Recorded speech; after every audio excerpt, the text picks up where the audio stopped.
नमस्कार। आज हम सब नए पाठ रेशियो एंड प्रोपोर्शन को शुरू करेंगे। रेशियो का अर्थ है अनुपात और प्रोपोर्शन का अर्थ है समानुपात। तो अनुपात का मतलब है कि दो राशियों की तुलना। यह ध्यान देना है कि उन दो राशियों की इकाई जो है समान हो। जैसे a और b का यदि हमें अनुपात लिखना है तो हम इसको a अनुपात b ऐसे लिखते हैं। a रेशियो b, दो बिंदी बनाए हैं, यही अनुपात का चिन्ह होता है। अनुपात मैं कह रहा हूं तभी निकाला जा सकता है जब दोनों राशियों की इकाई समान हो। जैसे यदि कोई कहे कि 1 किलोग्राम और 250 ग्राम का अनुपात निकालिए, तो हम ऐसे नहीं निकाल सकते क्योंकि यहाँ पे इकाई किलोग्राम में है और यहाँ ग्राम में है। अनुपात तभी निकलेगा जब हम दोनों को किसी एक ही इकाई में बदल देंगे। जैसे अब किलोग्राम है तो इसको हम ग्राम में बदल लें तो हो जाएगा 1000 ग्राम और यह है 250 ग्राम। अब दोनों की इकाई समान हो गई ग्राम में। अब हम इसका अनुपात निकाल सकते हैं। कैसे? इसी को आपस में भाग दे देंगे तो 250 जो है 4 बार जाएगा, नीचे आ गया 1, तो 4/1 या इसी को लिखते हैं 4:1। तो अब हम अनुपात में लिख सकते हैं क्योंकि इकाई यानी यूनिट जो है दोनों क्वांटिटी का हम एक ही कर लिए हैं। अभी 1 किलोग्राम में था, 1 ग्राम में था, अभी दोनों ग्राम में कर लिए हैं, तो अब रेशियो निकाला जा सकता है। एक हम कंसेप्ट समझें कि यदि a और b का अनुपात, a और b का अनुपात ऐसे लिखा जाता है, a अनुपात b या a ratio b, a is to b भी कहते हैं, a इज टू b या a रेशियो b। तो a अनुपात b का जो मान होगा ये हम किसी एक दूसरे संख्या से अगर दोनों टर्म्स को गुणा कर दें, जैसे a और b था तो a को हमने क्या किया, एक दूसरी संख्या m से गुणा कर दिया तो हो गया ma, और b को भी उसी संख्या से गुणा कर दिया, हो गया mb। तो a अनुपात b का जो मान होगा वही मान होगा ma अनुपात mb का। कहने का मतलब कि हम यदि कोई रेशियो है और उसके दोनों टर्म्स को किसी एक संख्या से गुणा कर दें तो मान पर कोई बदलाव नहीं आता है, वह दोनों का मान समान रहता है। या अगर a अनुपात b है तो a और b दोनों टर्म्स को हम किसी दूसरे संख्या से भाग भी दे सकते हैं। a को भी m से भाग दे दिया, b को भी m से भाग दे दिया, तो a अनुपात b का जो मान होगा वही मान इसका भी होगा, उसमें कोई परिवर्तन नहीं है। जैसे ऐसे समझ लीजिए कि यहाँ पे लिखा है 4:5, ठीक है। तो 4:5 को हम किसी भी दूसरी संख्या से, मान लीजिए इसको हम 6 से यहाँ गुणा कर दिए और यहाँ भी 6 से गुणा कर दिए, तो ये हो गया 4 × 6 = 24 और ये हो गया 5 × 6 = 30। तो 24:30 जो आया है इसका भी मतलब यही है कि 4:5, ये दोनों ही आपस में बराबर होंगे। तो हम किसी भी अनुपात को के दोनों टर्म्स को एक ही संख्या से गुणा या भाग करें तो उसके मान में कोई परिवर्तन नहीं आता है। यदि कोई अनुपात लिखा है x अनुपात y, तो यहाँ ये जो आगे लिखा है इसको प्रथम पद या पूर्व पद कहते हैं, फर्स्ट टर्म, और जो पीछे लिखा है इसे द्वितीय पद या उत्तर पद कहते हैं, सेकंड टर्म। आइए कुछ प्रश्नों को हल किया जाए।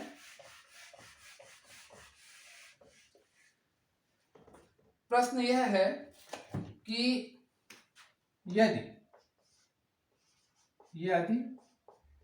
a अनुपात b का मान दिया हुआ है 3:4 है और b अनुपात c का मान दिया हुआ है 8:9 है, तो ऐसे में a अनुपात c का क्या मान होगा? हमें मान किसका पता है? a अनुपात b का पता है। ये देखिए a अनुपात b का मान पता है कितना, 3/4, और b अनुपात c का भी मान पता है 8/9। a अनुपात c हमें नहीं पता है और इसी का मान हमें निकालना है। तो हम एक चीज जानते हैं कि अगर ए अनुपात सी निकालना है तो इन दोनों को आपस में गुणा करिए। देखिए ए अनुपात बी को और बी अनुपात सी को आपस में गुणा कर दीजिए तो होगा क्या, यहाँ भी बी है यहाँ भी बी है, ये दोनों बी कैंसिल हो जाएंगे आपस में तो बचेगा ए अनुपात सी। तो यानी ए अनुपात सी का अगर हमें मान निकालना है तो ए बटे बी गुणे बी बटे सी करना होगा। तो देखिए ए बटे बी का मान हमारे पास है 3/4, फिर गुणे का चिन्ह बनाए, और b बटे सी का मान हम लिखे हैं 8/9। अभी आप देख रहे थे कि यहां भी b है यहां भी b है, ठीक है, लेकिन यहां देखिए यहां दूसरा संख्या आ गया यहां दूसरा संख्या आ गया। तो हमें करना क्या है, यहां और यहां, जैसे यहां पे दोनों जगह पे b था वैसे ही हमें यहां दोनों जगह पे एक ही संख्या लाना है, ठीक है। अभी मैं आपसे कहा हूं कि अनुपात के दोनों टर्म्स को आप किसी नंबर से मल्टीप्लाई कर दें, गुणा कर दें तो कोई परिवर्तन नहीं होता है, मान पे किया जा सकता है। तो अगर इस अनुपात को हम ऊपर और नीचे दोनों तरफ 2 से गुणा कर दें तो ऊपर 6 हो जाएगा और नीचे 4 दूनी 8 हो जाएगा। तो यहाँ भी 8 है यहाँ भी 8 हो जाएगा, तो हम 2 से गुणा कर देते हैं इस बगल। तो ये देखिए ये 3/4 था तो हम इधर 2 से गुणा कर दिए, फिर इधर 8/9 रहने दें तो हो गया 3 दूनी 6 और यहाँ 4 दूनी 8 और यहाँ पे है 8/9। तो अब आप देख रहे हैं कि ये a/b और b/c, अब b का मान दोनों जगह पे 8 हो गया है, ठीक है। तो ये दोनों कट जाएंगे, जैसे यहाँ पे b और b कट गया तो बचा क्या, a अनुपात c। तो फाइनली a अनुपात c का मान यही हो जाएगा 6:9, 6:9। अब चूंकि ये भिन्न में है और भिन्न को या अनुपात को हम हमेशा सरल करके लिखते हैं। सरल करके लिखने का मतलब कि अगर ये किसी संख्या से कट रहा है तो इसको हम काट देंगे। तो हम जान रहे हैं कि ये 3 से कटता है तो ऊपर 3 का पहाड़ा 2 बार जाएगा तो आ जाएगा 6 और नीचे 3 बार जाएगा तो आ जाएगा 9। तो फाइनली a अनुपात c जो है वो 2:3 होगा, ठीक है। यहाँ पे a अनुपात b का और b अनुपात c का मान दिया था, a अनुपात c का मान निकालना था तो हम क्या किए, a अनुपात b और b अनुपात c का आपस में गुणा कर दिए, b और b कैंसिल हो जाएगा तो जो भी बचेगा वो a/c का ही मान होगा। तो हम गुणा कर दिए और फाइनली 2:3 जो है मान आया है। अब इसके बाद हम एक प्रश्न और करेंगे।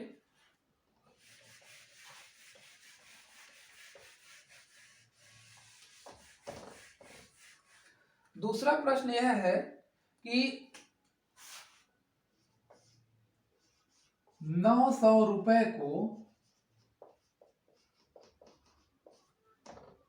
राम और श्याम के बीच बांटना है। राम और श्याम के बीच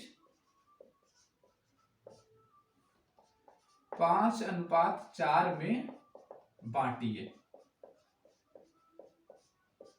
900 रुपए है मेरे पास और राम और श्याम को मुझे देना है। तो राम और श्याम का जो वो हिस्सा है जो देना है वो 5:4 में है, तो किसको कितना मिलेगा यही बात हमें पता करना है। तो रेशियो टर्म्स हमारा है 5 और 4, तो हम क्या करते हैं, अनुपात पदों का योग निकाल लेते हैं। अनुपात पदों का योग तो क्या आएगा, यहाँ है 5 यहाँ है 4, तो 5 + 4 आएगा 9। इसी को अंग्रेजी में कहते हैं कि सम ऑफ रेशियो टर्म्स। तो सम ऑफ रेशियो टर्म्स हम कैलकुलेट करेंगे जो कि 9 आएगा। तो अब क्या है कि राम, हम दोनों का अनुपात एक बार लिख लें। राम और श्याम का क्या हिस्सा था, 5:4। तो यहां देखिए राम का हिस्सा कितना आएगा, राम का हिस्सा, इसके पहले आप यहां देख लीजिए मैं एक फॉर्मूला लिखा हूं कि यदि m रुपए को, m रुपया है, a और b के अनुपात में बांटना है तो पहला भाग क्या होगा, a जो पहला रेशियो है वो पहले लिख लेते हैं a और बटे इन दोनों रेशियो का योग, फिर नीचे लिखेंगे a + b, a बटे a + b गुणे m, और दूसरा भाग क्या होगा b बटे a + b गुणे m। तो ऐसे समझिए कि राम का हिस्सा जो है तो राम का अनुपात पहले लिख लेंगे। राम का अनुपात है 5 और दोनों अनुपातों का योग क्या आया है 9, तो नीचे लिखते हैं 9 और टोटल रुपया कितना था 900। तो 900 को 9 से भाग जब देंगे तो आएगा 100, तो 5 गुणे 100 हो जाएगा 500। तो जो राम को पैसा मिल रहा है वो 500 रुपए मिल रहा है, और श्याम का हिस्सा देखिए कितना आएगा। अब श्याम का हिस्सा हम दो तरह से निकाल सकते हैं। अब चूंकि हम जानते हैं कि टोटल रुपया 900 था, और 900 में 500 राम को मिल ही गया, तो बचा कितना, 900 में से 500 घटा दे 400। तो हमें कैलकुलेट करने की भी जरूरत नहीं है, हम जान जाएंगे कि श्याम का हिस्सा 400 है। लेकिन हम चूंकि पढ़ रहे हैं तो एक बार कैलकुलेट करते हैं। श्याम का हिस्सा अगर निकालना है तो हम सेकंड वाला रेशियो ये लिखेंगे 4, और नीचे रेशियो का जो है योग, जो सम आया है वो नीचे 9 गुणे 900। तो 9 से भाग दे दिए 900 को, आ गया 100, तो 4 गुणे 100 आ गया 400। तो इस हिसाब से राम को 500 रुपए मिला और श्याम को 400 रुपए मिला। एकदम इसी आधार पे एक और प्रश्न हम लोग करेंगे।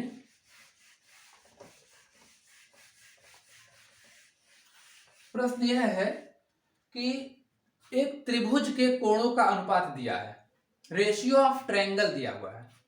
हम जानते हैं त्रिभुज में, ट्रायंगल में 3 कोण होते हैं, 3 भुजा भी होते हैं। तो त्रिभुज का जो कोण दिया है, फर्स्ट एंगल, सेकेंड एंगल और थर्ड एंगल, इसका अनुपात दिया हुआ है 3:4:5। तो कह रहा है कि इसमें से सबसे बड़े कोण का मान क्या होगा। तो हम सिर्फ सबसे बड़ा वाला नहीं, हम बल्कि तीनों कोणों का मान निकालेंगे। यहाँ पे छोटा बड़ा सब उसी में आ जाएगा। हम जानते हैं कि त्रिभुज के कोणों का योग कितना होता है, 180 degree. Sum of angles of triangle is equal to 180 degree. तो पहला कोण नहीं, इसके पहले हम ये कर लें कि अनुपात पदों का योग, सम ऑफ रेशियो टर्म्स हम निकाल लेंगे। तो रेशियो टर्म्स हमारे क्या हैं, 3 + 4 + 5। तो इनका सम कर लिए, योग कर लिए, तो 5 4 9 9 3 12। तो अनुपात के पदों का योग आया है 12। तो अब जो है पहला कोण हम निकाल लेंगे। पहला कोण क्या हो जाएगा, पहला कोण निकालने के लिए हम पहला रेशियो लिखेंगे। पहला रेशियो क्या है, 3। नीचे क्या लिखा जाएगा, सम ऑफ रेशियो, यानी टोटल योग कितना आया है 12, और गुणा कर देंगे किससे, टोटल एंगल से। टोटल एंगल कितना होता है ट्रायंगल का, 180। तो 180 को हम 12 से जब भाग देंगे तो ये जाएगा 15 बार। तो 3 का गुणा किए 15 से आएगा 45 डिग्री। तो पहला कोण आ गया 45 डिग्री। दूसरा कोण इसी हिसाब से हम निकालेंगे। दूसरा कोण के लिए हम क्या करेंगे, हम दूसरा रेशियो लिखेंगे। कितना है, 4। नीचे है सम ऑफ रेशियो, टोटल कितना आया था 12, नीचे रहेगा, और गुणे एक फिर ही 180 से गुणा कर देंगे। ये 12 से कटेगा कितनी बार, 15। तो 15 का पहाड़ा 4 बार आ जाएगा 60 डिग्री हो गया सेकंड वाला। और थर्ड कोण अगर हमें निकालना है तो थर्ड रेशियो लिखेंगे जो कि है 5, और नीचे क्या, अनुपात पदों का योग 12, और गुणे टोटल एंगल। तो 12 से फिर गुणा करें, भाग देंगे, इसको आएगा 15, और 15 25 हो गया 75। तो ये तीनों कोणों का मान अलग अलग आ गया। तो सबसे छोटा कोण है 45, उसके बाद 60, उसके बाद 75। अब इन तीनों कोणों का अगर आप योग निकालेंगे तो देखिए 5 0 5 10 हो गया, हासिल 1 है, 6 4 10 17 1 18। तो 180 डिग्री फाइनली मिल जाएगा। तो तीनों कोणों का हम योग निकाल लिए। अब प्रश्न अगर बड़ा वाला कोण पूछ रहा तो बड़ा वाला बताइए, छोटा वाला बताइए, तीनों आपके सामने है। इसी तरह एक प्रश्न हम और करेंगे।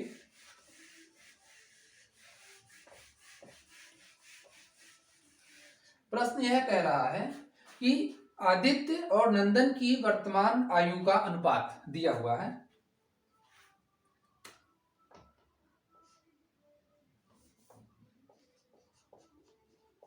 आदित्य और नंदन की आयु का अनुपात दिया हुआ है 4:5। ठीक है।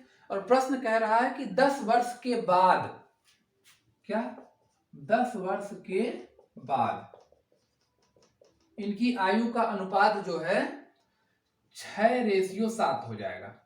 तो इन दोनों की वर्तमान आयु क्या है? तो हम इसको बड़े आसानी से निकाल सकते हैं। ऐसे समझिए, इसको हम मान लेते हैं, माना आदित्य का वर्तमान आयु, आदित्य का वर्तमान आयु कितना है? 4 है यहाँ पे ना, तो हम इसको 4x मान लिए। और नंदन का वर्तमान आयु, इसको मान लिए 5 यहाँ है तो 5x मान लिए। ठीक है। अब प्रश्न यह कह रहा है कि 10 वर्ष बाद क्या होगा। तो आज वर्तमान आयु का अनुपात तो हो गया इनका 4x/5x, ये वर्तमान आयु का अनुपात हो गया। लेकिन प्रश्न कह रहा है कि 10 वर्ष बाद क्या होगा। तो 10 वर्ष बाद देखिए, 4x/5x ये तो इनके वर्तमान आयु का अनुपात है। 10 वर्ष बाद क्या होगा? अनुपात नहीं, ये वर्तमान आयु ही है दोनों। अनुपात 4:5 था, अब जब हम x लिख दिए हैं तो वो वर्तमान आयु हो गया। 4x उम्र हो गया आदित्य का, 5x हो गया उम्र नंदन का। 10 वर्ष बाद, 10 वर्ष बाद अब देखिए तो दोनों में 10 जुड़ेगा। 10 ये भी 10 साल बड़ा होंगे और ये भी 10 साल बड़ा होंगे, दोनों की उम्र 10-10 बढ़ेगी ना 10 साल बाद। तो क्या हुआ कि अनुपात, अभी देखिए ये वर्तमान आयु था 4x और 10 साल बाद क्या हो जाएगा 4x + 10। इनकी वर्तमान आयु थी 5x और 10 साल बाद हो जाएंगे 5x + 10। तो 10 वर्ष बाद जो आयु का रेशियो होगा वो हो जाएगा 6/7। ये प्रश्न कह रहा है। तो इसको बस अब हम हल कर लेंगे, कुछ करना नहीं है। यहाँ पे देखिए 6 का गुणा होगा इस वाले नीचे वाले टर्म से और इसका होगा इस वाले से। तो 6 हम लिख लिए, 6 का गुणा होता है पूरे नीचे वाले टर्म से 5x + 10 से बराबर, और 7 का गुणा होगा ऊपर वाले टर्म से 4x + 10। ठीक है, क्रॉस मल्टीप्लीकेशन इसे कहा जाता है। अब देखिए 6 का गुणा हुआ है 5x + 10 से, तो 6 × 5x हो जाएगा 6×5 = 30x प्लस 6 का गुणा होगा 10 से तो हो जाएगा 60 बराबर 7 का गुणा हुआ 4x से 28x हो गया, और फिर 7 का गुणा हुआ 10 से तो +70 हो गया। यहां देखिए 30x हम लिख लिए, ये 28x इधर आएगा तो -28x हो जाएगा, इधर लिख लिए 70 और 60 को इधर शिफ्ट करेंगे तो -60 हो जाएगा। तो 30x - 28x होगा 2x, 70 में से 60 क्या हो जाएगा 10। x का मान निकालना है तो x बराबर होगा 10। अब ये 2 इधर था तो इधर आएगा, हो जाएगा भाग 10/2, तो 10/2 का मान हो गया 5। तो x की वैल्यू हम पता कर लिए हैं कि 5 है। ठीक है। अब पूछ रहा था प्रश्न कि दोनों की वर्तमान आयु क्या है। तो वर्तमान आयु यहां देखिए, आदित्य का वर्तमान आयु 4x, आदित्य का एज जो है कितना है 4x, तो 4 × x का मान क्या है 5, तो 4 × 5 यानी 20 साल, 20 वर्ष। और नंदन का एज है वर्तमान में 5x, तो 5x का मतलब 5 × x यानी 5 × 5, चूंकि x का मान है 5 तो हो गया 25 वर्ष। तो दोनों का वर्तमान आयु 20 वर्ष और 25 वर्ष क्रमशः है।